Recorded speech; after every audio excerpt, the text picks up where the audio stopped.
బంగాళాఖాతంలో ఏర్పడిన అల్పపీడనం బలపడింది. ఇప్పుడు శ్రీలంక తీరంలో నైరుతి బంగాళాఖాతం మీద ఉంది. దీనికి అనుబంధంగా ఉపరితలాల ఆవర్తనం విస్తరించిందని ఏపీ విపత్తుల నిర్వహణ సంస్థ తెలిపింది. వచ్చే 24 గంటల్లో పశ్చిమ వాయువ్య దిశగా శ్రీలంక, తమిళనాడు తీరాల వైపు కదులుతూ కొనసాగే అవకాశాలున్నాయని అధికారులు తెలిపారు.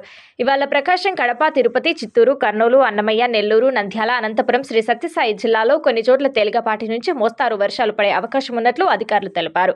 అల్పపీడన ప్రభావంతో రైతులు తీవ్ర ఆవేదన వ్యక్తం చేస్తున్నారు. కోతలు కోసిన రైతులు పంట ఏమవుతుందోనన్న ఆందోళనలో ఉన్నారు. గత నెల చివర్లో పెంగల్ తుఫాన్ ప్రభావంతో ఈదురుగాలు వర్షాలకు వేల ఎకరాల్లో కోతకు వచ్చిన పంట నేలవాలిన సంగతి తెలిసిందే. మళ్లీ బంగాళాఖాతంలో ఏర్పడిన అల్పపీడనం అన్నదాతలను ఆందోళనకు గురిచేస్తుంది. ఇప్పటికే వరి కోతలు పూర్తి కాగా వీటిలో కొన్ని చోట్ల ఎండబెట్టగా మరికొందరు కుప్పాలు వేయించారు.